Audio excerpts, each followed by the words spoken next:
Depuis quand ça existe, les choses de la vie? Nous ne savons pas. Eh ben moi si. Depuis quand ça existe un jeune qui s'intéresse à la culture? Selon une statistique réalisée par moi-même, dans ma tête, 80% des jeunes sont ce qu'on appelle de gros branleurs. Ils ne visitent rien, ils ne s'intéressent à rien, et j'ai même la preuve. Monsieur, vous connaissez la Joconde? La meuf trop bonne. Tout cela amène à une question. Le digital sert-il la culture?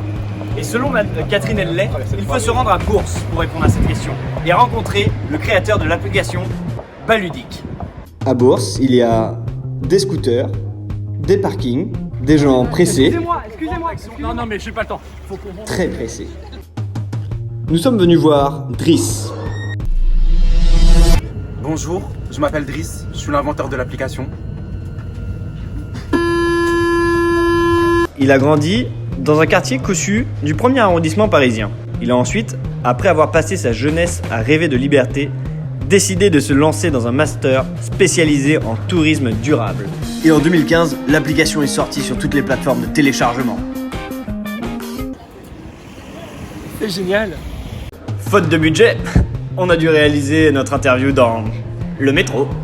Alors Baludique, c'est une application créée en 2015 et le principe c'est d'accéder à une centaine de parcours ludiques et interactifs. Jeux de piste, chasse au trésor. Chasse au trésor, vous savez, on peut se mettre dans la peau d'un enquêteur, on peut aller au musée du Louvre et trouver des indices. C'est ça le but du jeu, parce que moi je suis convaincu qu'avec le numérique, on peut avoir un accès à la culture qui est un peu plus grand et plus imposant pour le plus grand nombre au fait. Et donc c'est ça comme la... Depuis ces quelques temps, ces applications inondent le marché. D'abord Smartify, le Shazam de la culture. Ça vous permet de scanner n'importe quelle œuvre et ça vous dit c'est qui l'artiste. Il y a également le Museum Official Art, une réalité virtuelle pour visionner le musée depuis chez vous. Et ça c'est cool.